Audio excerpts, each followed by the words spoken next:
اس کے بعد یاد رکھیں بچے کی تربیت کے حوالے سے پانچواں سٹیپ کیا ہے؟ پانچواں سٹیپ یہ ہے کہ جب بچہ اب دنیا میں آ گیا اس کے بعد جو ہے کوشش یہ کی جائے کہ بچے کو سب سے پہلے جو الفاظ بچے کی زبان سے نکلیں وہ کلمے کے الفاظ ہوں، اس کو کلمہ سکھایا جائے، اس کو اللہ کا نام سکھایا جائے، کلمے کی ترغیب کی جائے۔ اب یہ کیسے ہوگا؟ یہ اس وقت ہوگا کہ جب ماں نیک ہوگی اور باپ نیک ہوگا۔ ہیں بھئی، باپ اس کو بتائے گا کہ بیٹا لا الہ الا اللہ پڑھو، بیٹا اللہ پڑھو۔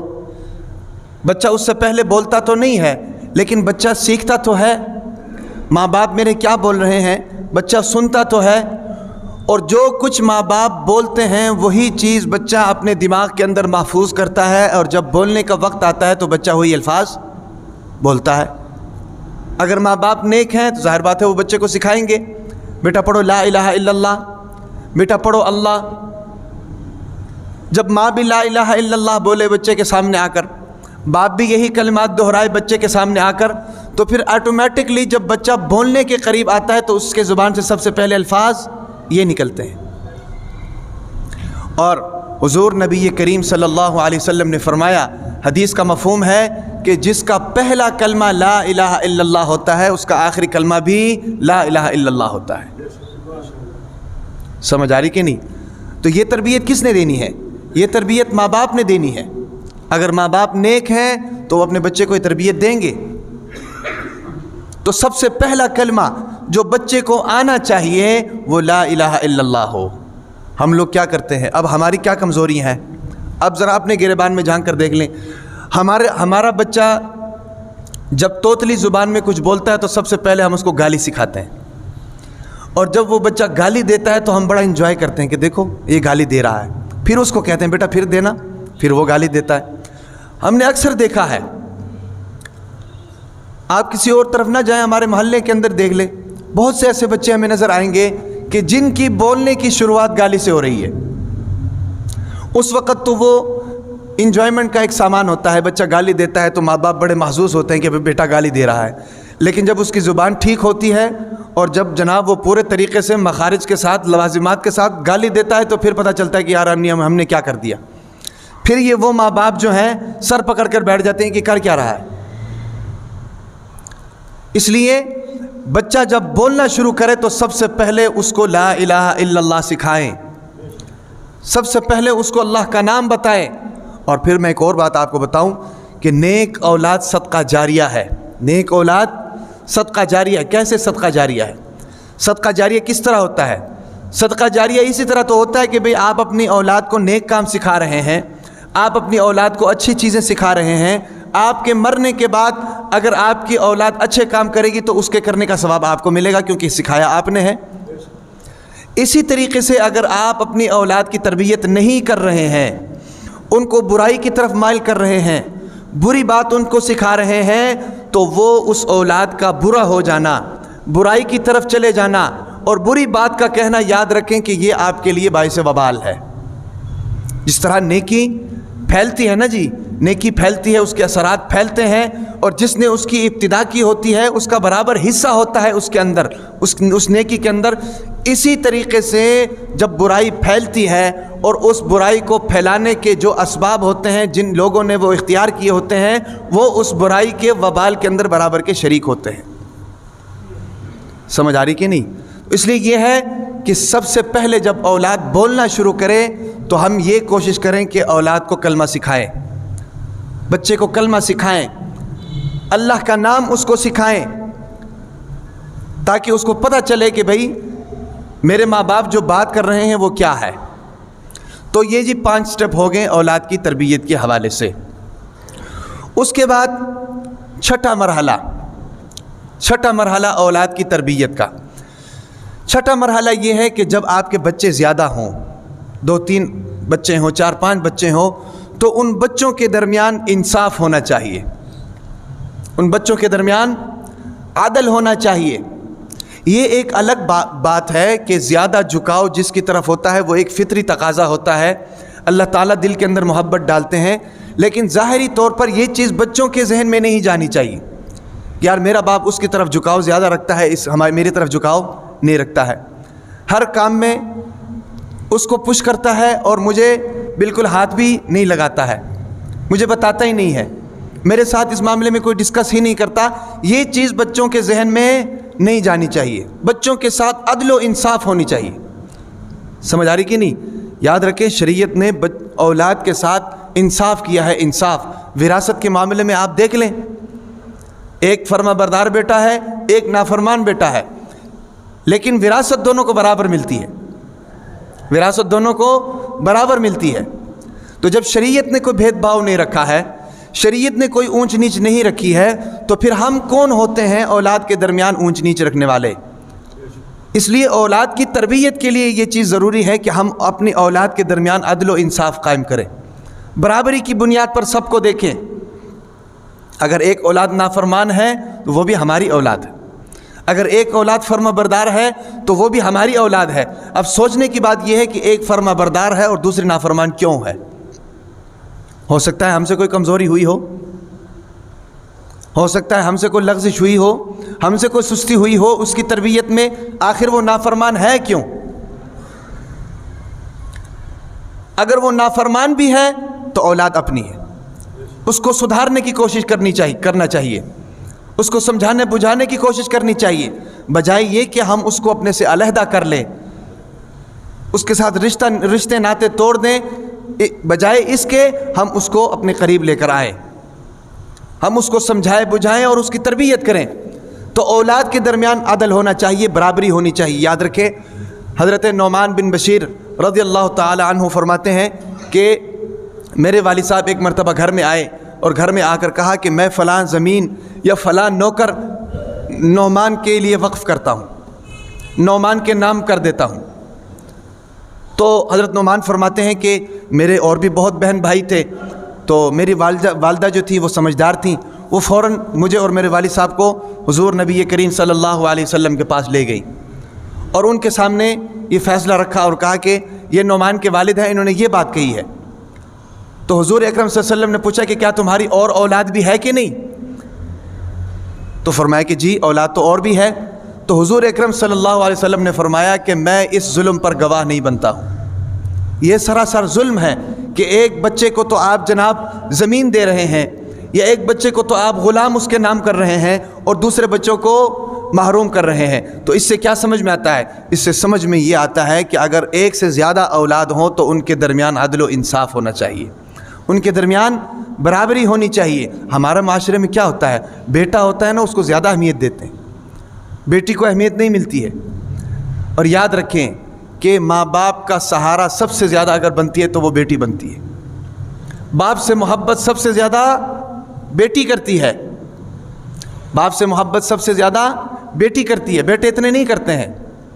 سب سے زیادہ محبت اگر باپ سے کوئی کرتی ہے تو وہ بیٹی ہے، کیونکہ ہم تو روزمرہ کے مشاہدات ہیں، ہم دیکھتے ہیں، ہم گھروں میں جاتے ہیں تو ہماری بیٹیاں جو ہیں ہمارے لیے ویلکم کرتی ہیں، آ کر ہمارے ساتھ لپٹ جاتی ہیں۔ تو یہ بھید بھاؤ نہیں ہونا چاہیے، برابری ہونی چاہیے۔ تو کتنے سٹیپ ہو گئے جی؟ 6 سٹیپ ہو گئے۔ اور 7واں مرحلہ اولاد کی تربیت کے حوالے سے، 7واں مرحلہ اولاد کی تربیت کے حوالے سے کیا ہے کہ اولاد کو اسلامی عقائد سکھائیں، اولاد کو اسلامی عقائد سکھائیں، کیونکہ ہم مسلمان ہیں۔ اسلام کے بارے میں ان کو پتہ ہونا چاہیے کہ بھئی اسلام کا عقیدہ کیا ہے، اسلام ہمیں کیا سبق دیتا ہے، ہمیں اپنی زندگی کس مذہب کے مطابق گزارنی چاہیے۔ اگر ہم مسلمان ہیں تو اسلامی عقائد کا ہمیں علم ہونا چاہیے۔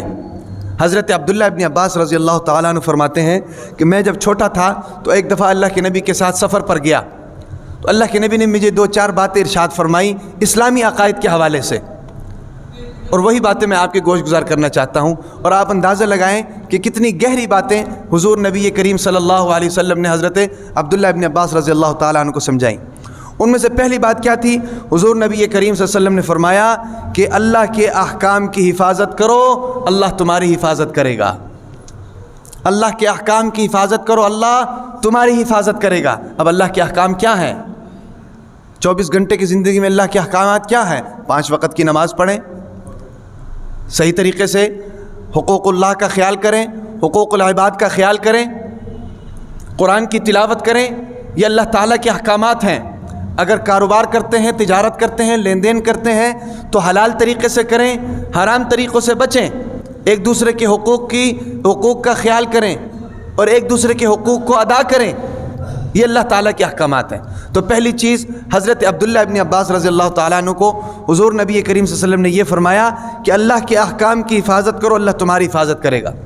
اور دوسری چیز کیا فرمائی کہ اللہ کے احکام کی حفاظت کرو گے تو اس کو اپنے سامنے پاؤ گے، اس کو اپنے سامنے پاؤ گے۔ مطلب کیا ہے؟ مطلب یہ ہے کہ انسان ہے، کبھی پریشانی ہوتی ہے، کبھی مصیبت آ جاتی ہے، کبھی ضروریات ہو جاتی ہیں بھئی، کبھی کوئی مسئلہ پیدا ہو جاتا ہے، کبھی کوئی مسئلہ پیدا ہو جاتا ہے، تو ایسے سچویشن میں اللہ تبارک و تعالیٰ کی طرف سے مدد اور نصرت کا آ جانا، اللہ تعالیٰ کی طرف سے راستوں کا کھل جانا بھئی۔ اللہ تعالیٰ نے کیا فرمایا؟ وَمَن يَتَّقِ اللَّهَ يَجْعَل لَّهُ مَخْرَجًا، جو شخص اللہ تعالیٰ سے ڈر جاتا ہے اللہ تعالیٰ اس کو نکلنے کا راستہ دے دیتے ہیں۔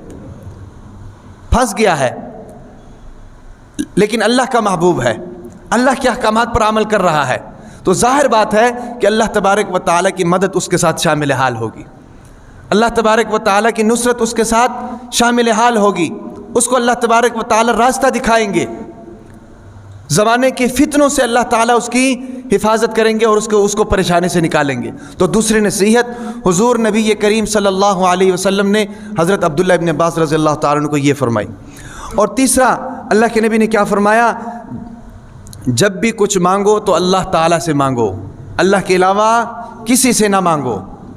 اپنی اولاد کو یہ سکھائیں، یہ تعلیمات اپنی اولاد کو دیں کہ جب بھی کچھ مانگیں تو اللہ سے مانگے، باپ سے نہ مانگے، اللہ سے مانگنے کے بعد پھر باپ کے پاس آئیں۔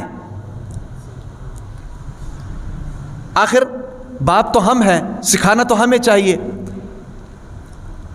کہ جب بھی کسی چیز کی ضرورت ہو تو مصلی بچھاؤ، اللہ سے مانگو۔ قطب الدین بختیار کاکی رحمۃ اللہ علیہ کا ایک بڑا پیارا واقعہ ہے، قطب الدین بختیار کاکی کا۔ ان کے بارے میں آتا ہے، وقت کم ہے، بیچ میں یہ واقعہ آ گیا، حالانکہ یہ موضوع کا حصہ تو تھا نہیں، لیکن چونکہ اس کے ساتھ تھوڑا سا ریلیٹڈ ہے تو میں سنا دوں۔ اب ان کی والدہ نے ان کا عقیدہ کیسا ٹھیک کیا، دیکھو۔ خواجہ قطب الدین بختیار کاکی کی جب پیدائش ہوئی نا جی، تو ان کے ماں باپ دونوں نے سوچا کہ اس کی اسلامی تربیت کرنی چاہیے۔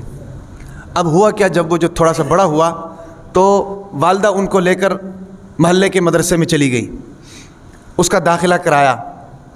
بچہ جب مدرسے سے واپس آیا تو اس کو بھوک لگی ہوئی تھی، تو آ کر والدہ سے کھانا مانگا۔ اب والدہ کی تربیت دیکھو، طریقہ دیکھو۔ والدہ نے کیا کیا؟ انہوں نے کہا کہ بھئی بھوک لگی ہے، کھانا چاہیے، فلانے کمرے میں جاؤ، جا کر مصلی بچھاؤ، اللہ سے مانگو۔ اب بچہ تو بچہ ہوتا ہے، اس کی تربیت تو والدین نے کرنی ہوتی ہے۔ خواجہ قطب الدین بختیار کاکی رحمۃ اللہ علیہ کمرے میں گئے، مصلی بچھایا، 2 رکعت نفل نماز پڑھی اور اللہ تعالیٰ سے مانگا۔ آ کر امی سے کہا کہ جی میں نے تو اللہ تعالیٰ سے مانگا ہے، تو امی نے اس کی والدہ نے پہلے ہی کھانا رکھا ہوا تھا، چونکہ اس کی تربیت کرنی تھی نا، اس کی تربیت کرنی تھی۔ تو والدہ نے کہا کہ جی فلانے جگہ پر دیکھو، اللہ تعالیٰ نے کوئی نہ کوئی کھانا تمہارے لیے بھیجا ہوگا۔ جا کر دیکھا تو کھانا پڑا ہوا ہے۔ اب یہ روزانہ کا معمول تھا، بچہ مدرسے سے آ رہا ہے، ماں نے کھانے کا انتظام کر کے کھانا چھپایا ہوا ہے، بچے کو مصلی پر کھڑا کیا، اس سے دعا منگوائی اور کھانا اس کو مل گیا۔ اب بچے کی نظر اور بچے کی سوچ ماں کی طرف نہیں تھی، بچے کی سوچ کس کی طرف تھی؟ اللہ کی طرف تھی، کہ میں اللہ سے دعا کرتا ہوں تو اللہ تعالیٰ میرے لیے کھانے کا انتظام کر دیتے۔ ایک دن ایسا ہوا، والدہ کسی محلے کے کسی گھر میں چلی گئی، تو عموماً خواتین کی یہ عادت ہوتی ہے، جب بھی آپس میں بیٹھتی ہیں نا تو وقت کا احساس نہیں رہتا ہے، ماشاءاللہ بولتے زیادہ ہیں تو وقت کا احساس نہیں رہتا ہے، تو گپ شپ کے اندر نا جی وقت کا ان کو پتہ نہیں چلا، ادھر سے بچے کا آنے کا ٹائم ہو گیا۔ اب جب بچے کے آنے کا ٹائم گزر گیا تو احساس ہوا کہ یار میرا بچہ تو آ رہا، مدرسے سے آ رہا ہے، ابھی آ گیا ہوگا، اور میں نے تو بڑی مشکل سے اس کا یہ عقیدہ بنایا ہے، اب اگر جا کر اس نے مصلی بچھا کر نماز پڑھی اور اس کو کھانا نہ ملا تو میری ساری محنت ضائع ہو جائے گی، اس کا تو سارا عقیدہ خراب ہو جائے گا، تو اب میں کیا کروں؟ اب والدہ جناب دوڑ کر آئی گھر کے اندر، آ کر دیکھا تو بچہ آ کر سویا ہوا ہے۔ بچے کو اٹھا کر کہا کہ بیٹا جاؤ نماز پڑھو، نماز پڑھ کے اللہ تعالیٰ سے کھانا مانگو، اللہ تعالیٰ نے کھانے کا انتظام کیا ہوگا۔ تو بچہ مسکرایا، خواجہ قطب الدین بختیار کاکی مسکرائے اور مسکرا کر کہا کہ امی جان میں نے تو کھانا کھا لیا ہے۔ پوچھا کیسے کھانا کھایا؟ فرمایا کہ اسی طریقے سے کھانا کھایا جس طریقے سے کھاتا ہوں، ادھر آیا مصلی بچھایا، 2 رکعت نفل نماز پڑھی، جا کر دیکھا تو کھانا پڑا ہوا تھا تو میں نے کھا لیا۔ اب ماں حیران ہوئی تو خواجہ قطب الدین بختیار کاکی نے فرمایا کہ میں کھانا تو روز کھاتا ہوں، لیکن آج کے کھانے میں جو لذت مجھے ملی ہے ایسے لذت کبھی بھی مجھے نہیں ملی۔ یہ ہے بچے کی تربیت کہ جو کچھ مانگو اللہ سے مانگو۔ سمجھ آ رہی کہ نہیں؟ ہم ماں باپ ہیں، ہم نے اپنے بچوں کی تربیت کرنی ہے، بچوں کے عقائد کو بنانا ہے، بچوں کی نظر کو اپنی طرف نہیں کرنا ہے، بچوں کی نظر اللہ کی طرف ہونی چاہیے۔ تو یہ 3 نصیحتیں کی، اس کے بعد چوتھی نصیحت حضور نبی کریم صلی اللہ علیہ وسلم نے کیا فرمایا؟ فرمایا کہ عبداللہ ابن عباس یاد رکھو کہ ساری دنیا تمہارے خلاف کھڑی ہو جائے لیکن اگر اللہ تعالیٰ تمہاری حمایت میں ہے تو تمہیں کوئی نقصان نہیں پہنچا سکتا۔ ساری دنیا تمہارے خلاف کھڑی ہو جائے لیکن اگر اللہ تعالیٰ تمہاری فیور میں ہے، تمہاری حمایت میں، تو تمہیں کوئی نقصان نہیں پہنچا سکتا۔ اور ساری دنیا تمہیں فائدہ پہنچانا چاہیں لیکن اگر اللہ تعالیٰ تمہیں نقصان پہنچانا چاہیں تو ساری دنیا مل کر تمہیں فائدہ نہیں پہنچا سکتی۔ دیکھو کیسا عقیدہ بنایا۔ یہ عقیدہ ہم اپنی اولاد کا بنائیں۔ سمجھ آ رہی ہے؟ یہ عقیدہ ہم اپنی اولاد کا بنائیں۔ اے فار ایپل اور بی فار بال تو اس کو سکھا رہے ہیں لیکن عقائد پر کوئی توجہ نہیں۔ ہمارے خود کے عقائد بگڑے ہوئے ہیں تو بچوں کے کیا عقائد بنائیں گے؟ تو یہ 7واں مرحلہ تھا اولاد کی تربیت کے حوالے سے کہ اسلامی عقائد جو ہیں ہم اپنی اولاد کو سکھائیں۔ اس کے بعد 8واں مرحلہ اولاد کی تربیت کا۔ اب بہت سے لوگ ایسے ہیں یہ بیان سن کر سوچتے ہیں کہ یار ہماری اولاد تو جوان ہوگی، اب ہم کیا کریں؟ بھئی آپ کی اولاد جوان ہوگی، ان کی اولاد تو جوان نہیں ہوئی۔ تربیت تو نسلوں کی ہوتی ہے، ہاں بھئی تربیت تو نسلوں کی ہوتی ہے۔ اگر اللہ نے آپ کو بیٹا دیا ہے تو اس کے لیے نیک بیوی کا اہتمام کریں۔ اگر آپ کی بیٹیاں ہیں اللہ تعالیٰ نے رحمت کی صورت میں آپ کو دی ہیں، ان کو اسلامی تعلیم دیں اور نیک داماد کا انتخاب کریں۔ آپ کی نسلیں اچھی ہوں گی، یاد رکھیں یہ آپ کے لیے صدقہ جاریہ ہے۔ ہم تو مر کھپ جائیں گے نا جی، لیکن جب ہمارے مرنے کے بعد ہماری اولاد نیک کام کرے گی نا تو اہمیت کا اندازہ اس وقت ہوگا کہ ہم نے جو اپنی اولاد کو دین سکھایا تھا اس کا کیا فائدہ ہو رہا ہے، ہم نے جو اپنی اولاد کو قرآن سکھایا تھا، اس کے عقائد درست کیے تھے، اس کا اللہ تعالیٰ کے ساتھ یقین مضبوط کیا تھا، تو اس کا ہمیں کیا فائدہ ہو رہا ہے؟ یہ اس وقت پتہ چلے گا جب دنیا کی آنکھیں بند ہوں گی اور آخرت کی آنکھیں کھل جائیں گی۔ اب دیکھو نا جی، ہماری دنیا کی آنکھیں کھلی ہوئی ہیں لیکن ہمیں آخرت کی چیزیں نظر نہیں آ رہی، حالانکہ یہ مسجد میں فرشتوں کا ماحول ہوتا ہے لیکن ہمیں کوئی نظر آ رہا ہے؟ کیوں؟ کیونکہ ہماری دنیا کی آنکھیں ہیں، یہ دنیا کی آنکھیں آخرت کو نہیں دیکھ سکتی۔ یہی تو ایمان بالغیب ہے بھائی۔ جب آخرت کا پردہ کھل گیا تو پھر کس چیز کا ایمان؟ پھر تو سب کچھ دیکھ لیا۔ بھائی جب ایک اسٹوڈنٹ پیپر دینے جاتا ہے، جب پیپر ہی اس کے سامنے آ گئے تو پھر کاہے کا پیپر؟ پھر تو وہ نقل ہو جاتا ہے نا، پیپر تو نہیں ہوتا ہے۔ الذین یؤمنون بالغیب ویقیمون الصلاۃ ومما رزقناہم ينفقون۔ ایمان والوں کی نشانی بتائی کہ وہ ایمان بالغیب رکھتے ہیں۔ ساری چیزیں دیکھنے کے بعد تو سب ایمان لے کر آئیں گے، پھر دنیا بنانے کا کیا فائدہ؟ یہ جو دنیا کے اندر مختلف قسم کے اللہ کے انکار کرنے والے موجود ہیں، اللہ کو نہ ماننے والے موجود ہیں، یہ اسی بیس پر تو نہیں مانتے ہیں کہ یہ آخرت کی چیزوں کو نہیں دیکھ رہے ہیں، اور ہم نے بھی نہیں دیکھی، اس لیے تو ہمارا ایمان قابل قبول ہے۔ اگر ہم ساری چیزیں دیکھ لیں، ہاں بھئی غیب کے پردے ہٹ جائیں، جہنم بھی نظر آنے لگ پڑے، جنت بھی نظر آنے لگ پڑے، فرشتے بھی نظر آنے لگ پڑے، تو پھر ایمان کی کیا حیثیت رہ جاتی ہے، کیا اہمیت رہ جاتی ہے؟ ایمان اس وقت ایتھینٹک ہے جب ہم نے دیکھا نہیں ہے. سمجھ آ رہی کہ نہیں؟ تو اپنے عقائد کی بھی حفاظت کریں، اپنی اولاد کی عقائد کی بھی.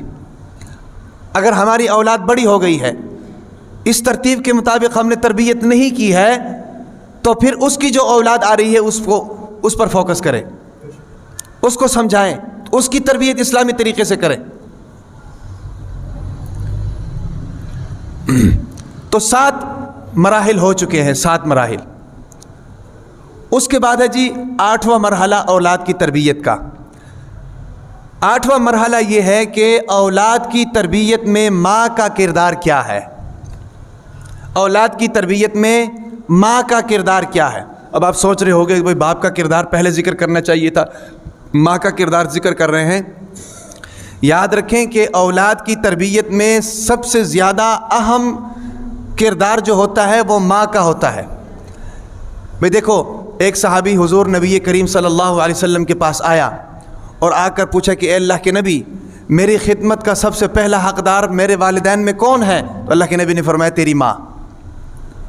پھر دوبارہ سوال کیا کہ اللہ کے نبی، میرے ماں باپ میں میری خدمت کا سب سے پہلا حقدار کون ہے؟ تو اللہ کے نبی نے جواب دیا تیری ماں. پھر دوبارہ یہی سوال کیا کہ اے اللہ کے نبی، میرے ماں باپ میں میری خدمت کا سب سے پہلا حقدار کون ہے؟ تو اللہ کے نبی نے تیسری مرتبہ بھی جواب دیا تیری والدہ. اور چوتھی مرتبہ پھر یہی سوال کیا تو پھر اللہ کے نبی نے فرمایا تیرا باپ. یعنی فرسٹ پوزیشن بھی ماں کے نام، سیکنڈ بھی ماں کے نام، تھرڈ بھی ماں کے نام. تینوں جو بڑے بڑے پوسٹ ہیں وہ کس کے نام پر ہیں؟ ماں کے نام پر ہیں.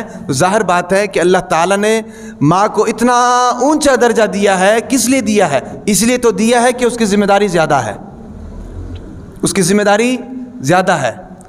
کلاس میں کوئی نالائق طالب علم ہو، اس کو کوئی پوزیشن دیتا ہے؟ وہ تو نالائق ہے، پڑھتا ہی نہیں ہے، ذمہ داری کا احساس نہیں کرتا.